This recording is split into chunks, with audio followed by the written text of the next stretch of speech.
Olá pessoal, sejam bem-vindos ao segundo episódio da nossa série IA na Construção. Eu sou o Guilherme Brasil, diretor executivo de tecnologia na Star e no ecossistema Cienge. Estou aqui acompanhado mais uma vez do Thiago Marafon, que é o diretor de inteligência artificial da Starion também. No primeiro episódio a gente falou um pouco de fundamento, a gente falou um pouquinho de inspiração das outras áreas para aplicar na indústria da construção.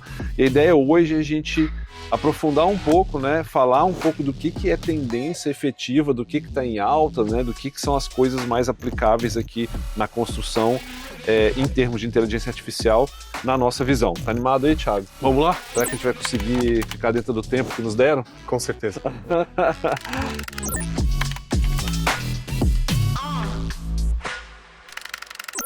Eu acho que é legal a gente separou, pessoal, assim, alguns grandes tópicos que, na nossa visão, eles são os tópicos de alto impacto para a construção, e o último, eu acho que ele é um pouco do nosso dever como pessoas de tecnologia de falar de futurologia. Não é tão futurologia assim, porque tem coisas aplicadas, mas a gente vai mesclar um pouquinho coisas bastante concretas e um pouco também de visão de futuro. Então a gente separou aqui para falar dessas tendências, ou seja, o que está em alta hoje. A gente separou para falar de produtividade, falar um pouquinho de algo que é talvez o que todo mundo esteja com mais contato, que é criação e edição de documentos. Um outro tema que inclusive a gente citou no primeiro episódio um pouquinho mais, né, falamos um pouquinho mais dele, que é personalização. O uso disso para insights, avaliações, né, apoio à tomada de decisão. E por fim, falar também um pouco, olhando essa questão de tendências, sobre visão computacional. E fiquem tranquilos, fica aí, né, porque a gente vai traduzir o que é o conceito de visão computacional. Não é nada tão complexo assim, mas o potencial é incrível. Então a gente podia começar falando um pouquinho, falando disso, começar por produtividade, né? Vamos lá. Bom, o primeiro pensamento quando a gente pensa em inteligência artificial, a gente justamente vai na linha de produtividade, de eficiência, de fazer mais com menos, né? É realmente uma ferramenta que nos traz superpoderes, e quando a gente pensa principalmente aí no back-office, na gestão da construtora, das empresas, no uso de sistemas, a gente pensa como que podemos aplicar a inteligência artificial para automatizar algum tipo de processo, tarefas repetitivas, tarefas manuais, para que, junto com a IA, a gente consiga ser muito mais eficiente, muito mais rápido na execução. Eu acredito que esse termo, essa questão que envolve o tema produtividade, seja o mais relevante. E aqui vai ser cross-industry, né? Vai ser mais de uma indústria, não só na construção. Mas na construção, quando a gente falar, por exemplo, lá de visão computacional, a gente vai acabar voltando um pouquinho nesse tema produtividade, porque eu acho que é legal entender essa questão da produtividade em dois blocos distintos na construção. Um bloco é o bloco do back-office em si, né? Como a gente torna o back-office da construtora mais eficiente.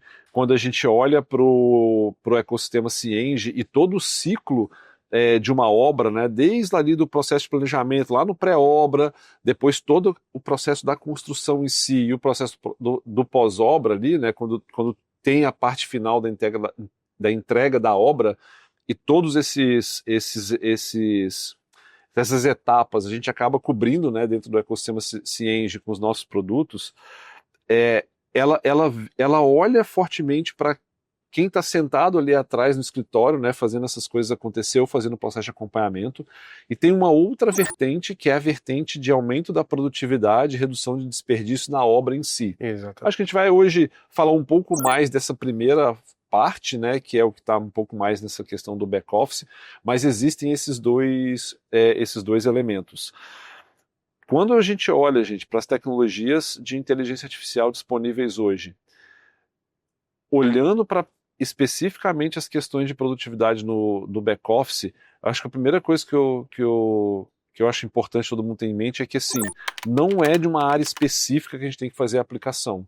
Ela é de aplicação ampla em todas as áreas da companhia.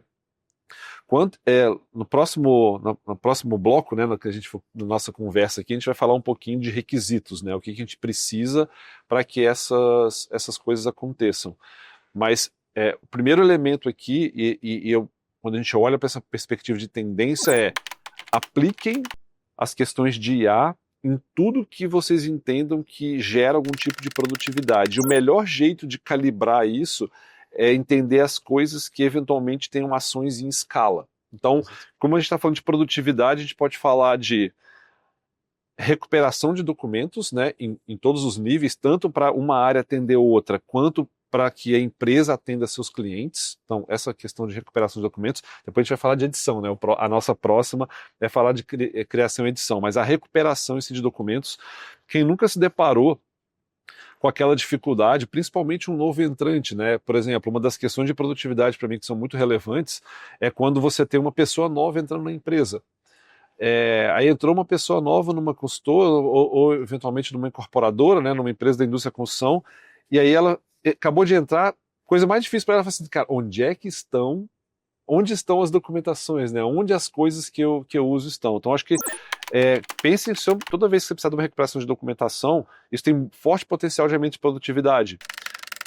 Pessoas novas que estão entrando na empresa, aplicando IA, elas precisam decorar menos caminhos, né, para que elas cheguem em determinados documentos. Então acho que esse é um ponto interessante. O outro é toda a parte de regras e políticas, que também é um outro ponto muito importante que eu acho que muda o jogo em relação à produtividade, né? E naturalmente tudo que diz respeito a atendimento a grandes públicos. Então a gente falou de públicos internos, a gente falou um pouquinho de recuperação de informações, né? Eu chamei de documentos, mas são de informações, e essa parte de você dar volume, né? Então toda vez que você aumenta a escalabilidade das coisas que você faz, naturalmente você está aumentando a tua produtividade. Pois o setor da construção, gente, ele é intenso, ele como é que é? De uso intenso de documentos. Tem contrato. Tem um conjunto, tem contratos, tem regras, tem imagina, a gente depois recorreu ao nosso guru Fabrício, que tem série do Fabrício falando aqui também no canal, mas ele daria com certeza exemplos muito bons da quantidade de itens, né, que vai numa obra, de insumos. Então, o setor da construção ele é intenso em dados diversos e de fontes distintas. E esse é um prato cheio para você conseguir fazer aumento de produtividade usando as técnicas que a gente tem de inteligência artificial. Falando nisso um pouquinho, eu poderia citar também uma tendência, e aí realmente tentando ser o menos técnico possível, né, Thiago? Mas algo que a gente vem conversando muito. Existem algumas tecnologias que elas estão surgindo agora que no futuro elas vão cada vez mais conectar sistemas com esses modelos de linguagem tradicional que a gente tem visto, né, ChatGPT, Gemini, enfim, todos eles. Então, aos poucos, acho que essas coisas elas vão se encontrando e a interação entre o homem e a máquina vai ficando cada vez mais simples e a gente vai certamente passar por um momento de produtividade dessa indústria. O recado talvez aqui para a indústria da construção cara, não espere esse tempo chegar lá na frente sem ir fazendo esse aprendizado, porque de repente quando eventualmente a empresa vê, ela já está para trás e ela já não está conseguindo competir com os seus concorrentes do ponto de vista de produtividade. Eu acho que esse ponto, Guilherme, que tu estás trazendo, para quem é um pouquinho mais técnico, né, relacionado mais ao MCP, aos protocolos de comunicação de inteligência artificial, ele traz uma nova possibilidade, que é a gente aproveitar a interface conversacional para executar as tarefas do dia a dia. Nem tudo vai ser realizado via interface conversacional, sentido, né? Mas aquilo que faz sentido, né? Hoje em dia a gente está muito acostumado com o WhatsApp, né? Então, pagar um boleto via WhatsApp é uma coisa trivial, né? Então, aquilo que puder fazer sentido, a gente pode utilizar essa integração. Mas vale a pena também a gente pensar de que a IA ela vai muito além de interface conversacional, ela vai muito além de chatbot. E fica aqui até o gancho com o episódio anterior que a gente falou exatamente sobre isso, né? Então, quando a gente fala de produtividade também, é realmente focar naquelas tarefas do dia a dia, de entrada de dados, né? Não faz mais sentido hoje a gente pensar uma equipe perder tanto tempo cadastrando boletos, por exemplo, né?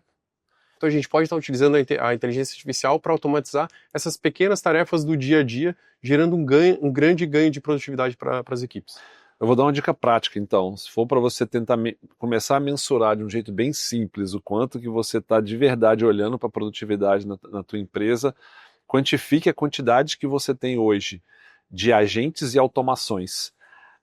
Você vai partir daí já ter uma boa noção. Nossa, eu tenho só 2 automações, eu tenho nenhum agente, isso é um sinal amarelo, no mínimo, Acelera. de que você pode ganhar produtividade utilizando. Então, a primeira tendência a gente pode resumir em essa combinação de agentes de IA com automação. Perfeito. Vamos avançar. Tá ligado um pouco à produtividade também, mas eu acho que vale a gente fazer descer, né, um pouquinho na questão de criação e edição de documentos, porque talvez isso que seja a coisa mais visível, inclusive, para todo mundo hoje, né? O ChatGPT, por si só, ele já é uma grande ferramenta de geração de textos, né? E essa habilidade hoje acoplada nos sistemas, ela nos permite gerar ali dentro do sistema contratos, minutas, versões de orçamento. Então, existe uma série de funcionalidades, uma série de objetivos que a gente pode estar resolvendo hoje em dia com essa habilidade da inteligência artificial de gerar conteúdo consistente. Sim. Dentro do ecossistema Cienge existem várias ferramentas já que possibilitam esse avanço, e não podemos esquecer que dentro do próprio ecossistema, né, os clientes conseguem conectar as APIs, né, dos dados que estão disponíveis no sistema para começar cada vez mais a fazer o uso dessas tecnologias. Então, esse eu acho que é um ponto de partida muito bom, né, porque já é estabelecido, já tem bastante informação a respeito. No caso dos clientes, por exemplo, do ecossistema Cienge, inclusive consegue utilizar as próprias APIs do ecossistema para fazer essa combinação. Acho que é um negócio bacana. Se eu tenho as coisas automatizadas, tenho bons agentes, se eu tenho boa habilidade já de fazer essa questão de criação de documento, eu acho que cada vez... até acho que um exemplo legal sobre essa questão da criação de documento, eu estava fazendo uma reflexão minha. Já tem algum tempo que eu não me vejo criando documentos sem a ajuda de IA. É muito interessante isso. Assim, ó, eu tenho, coincidentemente, nas últimas semanas aí, eu fiz algumas apresentações e eu me percebi já que eu mudei o meu jeito de criar documento. Que antes você, né, tem que fazer uma apresentação de meia hora, de 40 minutos, aí você fica pensando nos temas e tal. Hoje eu não faço mais assim. Hoje eu abro a IA e falo, olha, eu dou todo o contexto para ela, tem que fazer uma apresentação tal. Aqui estão todos os documentos que eu utilizo, tal, o conhecimento que eu tenho tá aqui. Por onde nós vamos? Aí ela monta e aí eu vou interagindo e no final sai uma apresentação. Recente aconteceu um caso muito legal, que do dia para o outro, uma pessoa falou assim, Guilherme, tu pode fazer uma apresentação sobre um determinado tema aqui da empresa? Falei, claro, quando é? Ela falou, não, é amanhã. Isso era umas 4 horas da tarde. Era uma coisa razoavelmente simples de um conteúdo que eu tinha em abundância comigo, o conteúdo, mas precisava montar o material. Eu literalmente entrei no carro, liguei o gravador lá, na verdade estava usando a ferramenta de IA da companhia, né, da Style, no nosso caso da Microsoft, e eu vim falando, olha, eu tenho uma apresentação, tá, com esses conteúdos que eu vou fazer, vai durar tanto tempo, e fui interagindo aquilo falando com áudio, né? Leva mais ou menos uns 20 minutos o trajeto da minha casa até a empresa. E aí quando eu parei no estacionamento, o que eu fiz foi, gera um prompt do Gama para mim, e para poder gerar a apresentação. Era um negócio super pequeno, simples, eram mais ou menos uns 8 slides, mas eu consegui gerar o prompt, abri o computador, apertei um botão, saiu a apresentação e eu consegui fazer a apresentação. É um caso, obviamente, super específico, porque eu já tinha o conteúdo, não era um negócio muito extenso, tipo, o risco de sair alguma alucinação da inteligência artificial era muito baixo, porque a maior parte dos conteúdos eu tinha, mas em outros tempos eu talvez teria negado e não teria conseguido fazer essa apresentação, porque eu precisaria sentar, abrir um PowerPoint, montar todo o PowerPoint. Cara, eu consegui fazer isso com uma conversação. Então, eu acho que esse é um exemplo legal que vocês podem, a partir dele, usar muitas coisas dentro da empresa de vocês, né, para saber o potencial que isso tem. Dito isso, vamos avançar um pouquinho. A gente falou de agentes, né? Falou um pouco de geração de documento. Conteúdo. Eu acho que a gente pode falar agora de como é que junta tudo isso para a parte de personalização, né? No último episódio a gente falou bastante. Uhum. A gente tangenciou sobre personalização, sobre a importância da personalização. Eu acho que aqui entra um capítulo legal para a gente falar de como que isso pode ser aplicado, como isso é tendência, né? A hiperpersonalização é uma tendência com o IA e como isso pode impactar na indústria da construção. Bom, a personalização é talvez um dos benefícios da IA que é menos falado, mas nem por isso é menos importante. Talvez seja um dos mais legais legais, né? E aí, falando de outras indústrias, inclusive, imagina você aplicar personalização para a educação, né? Você tem uma criança e você tem um tutor de inteligência artificial que vai se adequar à capacidade daquela criança, ao momento dela e ensinar da melhor forma para que ela atinja o objetivo dela, que é aprender.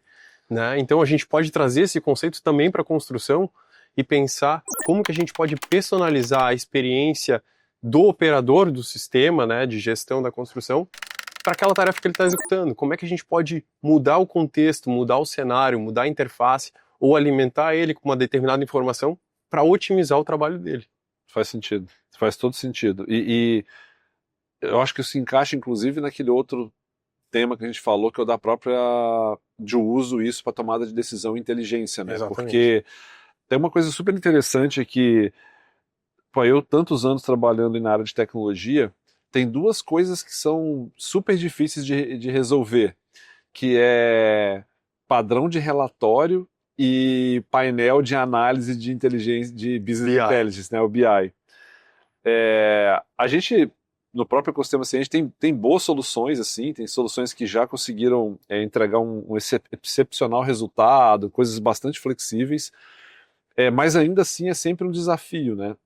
Eu acho que tanto essa questão de você conseguir personalizar, quanto mecanismos de você poder tomar decisão com múltiplos dados, com a sua própria perspectiva, tem mudado bastante o jogo, né? Porque não tem jeito, nós como ser humano, às vezes chegamos no mesmo lugar por caminhos diferentes.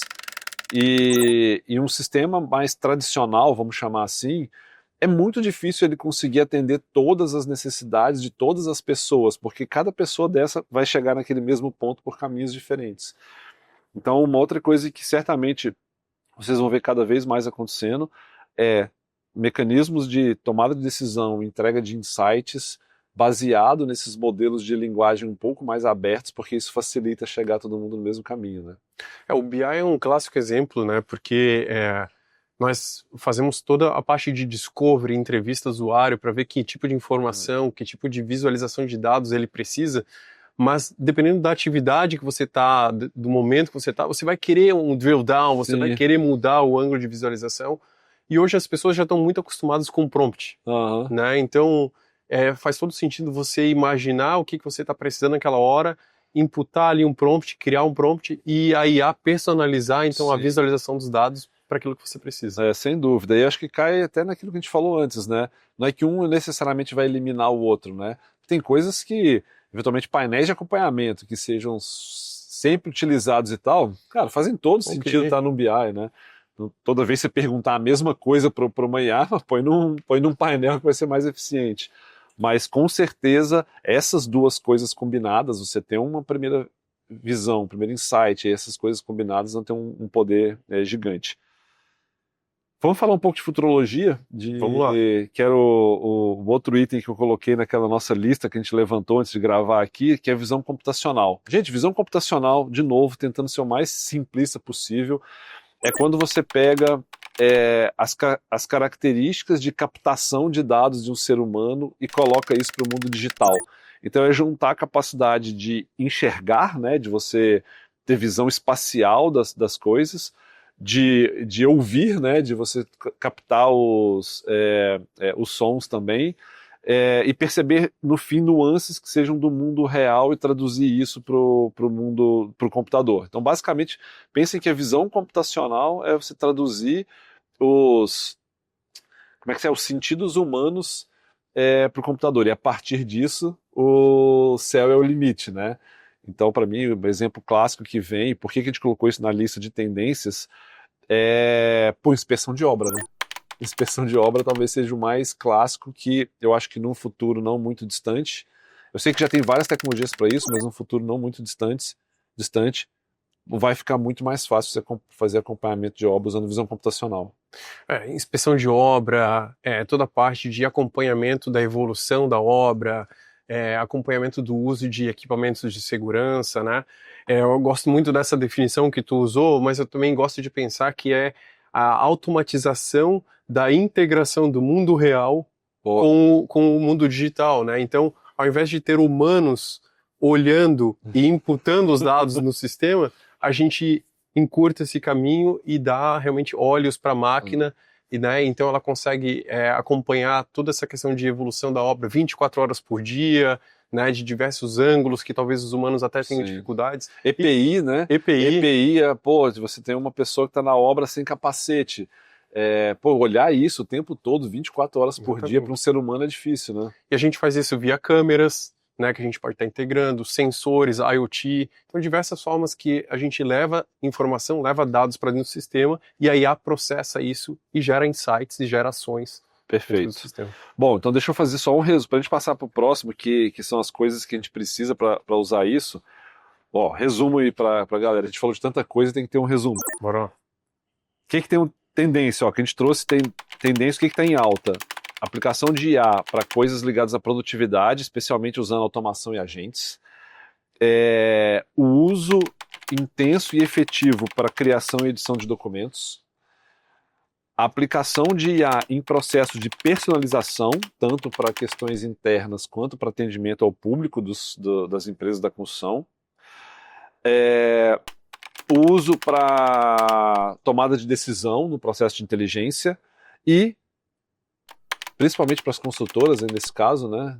Mas enfim, não vale só para elas, mas acompanhar um pouquinho o que tem saído de visão computacional, porque isso é aquela outro pilar que a gente estava falando, né? Que não está no back-office, mas é algo que pode fazer muita diferença no campo. Mas, para isso dá um cortinho depois para o pessoal aí, fazer um corte só das dicas do... Para isso, a gente precisa de alguns requisitos, né, Thiago? Acho que é legal, tipo assim, beleza, eu tenho uma consultora, tenho uma incorporadora, estou aqui na construção, tudo isso é muito legal, um monte de tendência bacana, mas como é que eu me preparo para conseguir fazer uso dessas tecnologias? Daí eu acho que a gente pode bater um papo agora, falar um pouquinho sobre, assim, alguns requisitos, né? O que a gente precisa fazer para poder, ter um maior ganho em relação a essas tecnologias novas? Acho que é muito importante prestar atenção em toda a parte de organização de dados. Vamos começar por aí, né? A inteligência artificial precisa de dados para interpretar e gerar esses padrões e conseguir nos ajudar. Então, se a gente trabalha hoje com dados espalhados, em planilhas, a gente vai ter dificuldade realmente de usufruir o melhor da inteligência artificial no nosso dia a dia, no nosso fluxo de trabalho, né? Então, a partir de uma organização, de repente um sistema, um banco de dados bem estruturado, com dados que fazem sentido e que podem ser combinados aí para que a inteligência artificial nos ajude no nosso dia a dia. Cara, eu acho que tem uma coisa que vai mudar muito o jogo agora nessa era de IA, e isso aqui eu acho que é um recado super importante para quem está nos assistindo. A IA ela é tão eficiente quanto a contextualização dos dados que ela tem. Perfeito. Eu acho que esse é um recado super importante, assim, vai ser cada vez mais relevante na minha visão o quanto que os fornecedores, principalmente de tecnologia, estão inseridos naquelas indústrias das quais ele participa. Porque quanto mais genérico é o dado, mais difícil é para a IA acertar aquele percentual estatístico do que ela está fazendo. Quanto mais direto, quanto mais especialista é o dado. Então sempre olhem muito sobre essa lógica, né? Sobre o ecossistema técnico que eu estou usando, nos mais diversos aspectos. O quanto ele é inserido no mundo da construção civil. Porque isso vai determinar o potencial não é, potencial de acerto talvez seja um termo ruim, mas vai ser o potencial de entrega mesmo que uma IA fala. Então, quando o Thiago comenta, pessoal, de que você precisa ter cuidado e olhar bem para se seus dados estão estruturados, é também aonde eles estão estruturados, né? O quanto especialista são os ambientes nas quais aqueles dados estão estruturados. Isso vai garantir, primeiro, tanta qualidade do dado, né? E segundo, vai garantir a disponibilidade do dado nos momentos certos. Porque, beleza, eu tenho um milhão de dados todos juntos lá no maravilhoso Data Lake e tal, mas eu tenho capacidade de disponibilizar esses dados para uma IA ou para uma ferramenta externa? Às vezes não tenho, por quê? Porque eu não sei qual é a necessidade específica daquela indústria, né? Tem uma frase que eu gosto que é assim, a resposta da IA ela é tão boa quanto a qualidade da pergunta que você faz para ela. Se você, E o contexto que você fornece para ela. Quanto pior é a tua pergunta, pior é a resposta que você vai receber. Ou quanto mais genérica é a tua pergunta, mais genérica é a resposta que uma IA vai te dar, né? Quem nunca fez um experimento aí no ChatGPT, no Gemini, em qualquer um desses, de fazer uma pergunta aleatória qualquer sobre um assunto que é pouco falado e a IA responder umas coisas bem loucas, né? Então, E eu acho que vale a pena a gente destacar a importância de se utilizar o sistema especialista, como tu mencionaste, Guilherme, como o ecossistema ciente, que é especialista para a construção civil e que sabe colocar para a IA e compartilhar com a IA os dados certos, no contexto certo, para que ela realmente gere um insight ou a automação perfeita para aquele caso. perfeito. Tem um outro. Eu acho que a gente acabou falando de dois aspectos que são muito relevantes, né? Organização dos dados e infraestrutura de tecnologia. Acho que essas duas coisas estão bem combinadas. Na construção, inclusive, eu acho que vale só um adendo, que existe um movimento já de bastante tempo que ainda não se consolidou de forma consistente ou em alta escala no Brasil, que é a utilização de BIM. Mas pense que cada vez que a gente evolui na questão do BIM, cara, a gente está dando mais contextos e armas mais poderosas para IA. Né? O BIM traz dependendo de cada um dos níveis ali, né, do framework do BIM, mas vamos pegar uma coisa bem simples, né, que são os objetos paramétricos. Cara, tu traduzir o mundo real de um jeito muito eficiente para o computador olhar, e mais do que isso, cara, você consegue entregar para uma IA um contexto, principalmente do que diz respeito à obra, cara, que a gente nunca viu antes. Então, eu só queria fazer essa conexão, para fazer uma conexão direta com o que é o processo da construção em si. Porque para mim essas duas coisas vão andando paralelo. O BIM tem um potencial gigantesco de dar contexto para alguns elementos de aplicação de IA que podem transformar a indústria de um jeito muito significativo. Mas nada disso funciona se a gente não tiver dentro da empresa uma boa disposição para poder aplicar IA, né? Então acho que a gente podia falar um pouquinho também de questão de cultura, de como é que implementa essas questões de IA no dia a dia, né? Alguns medos que as pessoas podem ter no uso da IA. Bom, a IA está mudando o mundo, está mudando as nossas vidas, nossos trabalhos. Com certeza os sistemas vão trazer muitos recursos de IA que vão naturalmente facilitar as nossas tarefas, mas as pessoas precisam estar preparadas para isso também, para usufruir o melhor que a IA pode fornecer. Então, a gente precisa prestar atenção realmente no aculturamento, né? As pessoas precisam estar abertas ao uso da IA, entender que a IA não vem para substituir, não é um concorrente à sua atuação como profissional, mas sim um complementar, um aspecto complementar que vem para dar superpoderes, como a gente gosta de dizer, ampliar a capacidade do profissional, né? E conseguir fazer mais com menos. Eu eu gosto de... Existe um ponto de fricção para mim da questão da cultura, que ele é muito importante. E aí ele é do nível mais alto de gestão, né, para o resto da companhia. Eu percebi, e aí eu vou compartilhar com o pessoal aqui uma experiência nossa aqui, né, da nossa empresa. No começo, quando a gente começou o nosso processo de busca de melhor produtividade, busca de mais eficiência através de inteligência artificial, a gente fez um forte trabalho de estímulo para que as pessoas usassem inteligência artificial. O primeiro retorno que a gente teve foi muito interessante, porque a gente via várias pessoas com um certo receio de usar a inteligência artificial, exatamente pelo ponto que você falou. Falei assim, não, peraí, mas cara, se eu for lá e um trabalho que eu fazia em 2 horas, agora eu faço em 5 minutos, e eu falar para o meu gestor que eu fiz em 5 minutos porque eu usei IA, pô, será que o meu trabalho vai estar em risco? Cara, isso gera um incentivo perverso para a empresa, que é não avançar na inovação pelo medo específico das posições. Eu tenho até tentado usar bastante a frase, tipo assim, cara, como que eu posso fazer muito mais com os recursos que eu já tenho, né?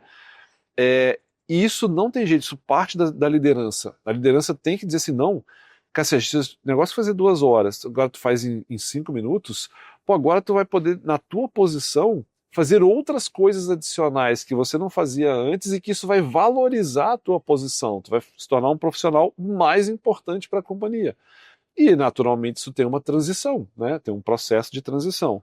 Eu acho que, do ponto de vista de cultura, minha maior recomendação não é para quem está usando na operação do dia a dia, é para a liderança de uma consultora, de uma incorporadora, de qualquer empresa da indústria da construção, o quão de verdade a gente está passando as mensagens corretas para os nossos times, para que eles se tornem vetores de inovação, né? Para que eles de fato façam uso daquelas ferramentas para melhorar a performance geral da companhia.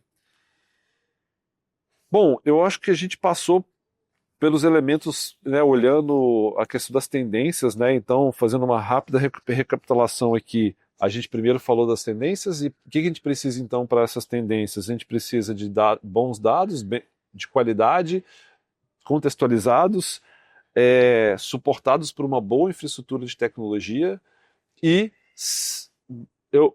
para mim talvez seja o elemento mais importante, como que eu crio uma cultura dentro da empresa de utilização dessas ferramentas para melhoria de produtividade. Eu acho que a gente assim olha para os dois patamares que a gente tem.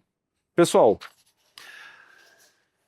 esse é o recado deste episódio. A gente avançou mais um pouquinho, então a gente falou no primeiro de fundamentos, da parte um pouco mais aberta sobre a IA, e agora a gente começou a aprofundar, né? Então, os próximos passos agora, nos próximos episódios, a gente ainda vai aprofundar ainda mais, trazer exemplos ainda mais específicos e tentar chegar ao final dessa série aí com todo mundo, pelo menos com um mapa de como melhorar aí a produtividade, a eficiência, a qualidade das empresas da construção civil, que é a nossa missão, né? Entregar tecnologia para que a construção civil se torne cada vez mais eficiente, né? É uma indústria tão importante para o nosso país. Então, nos próximos episódios a gente vai aprofundar isso um pouquinho mais. Espero vocês lá.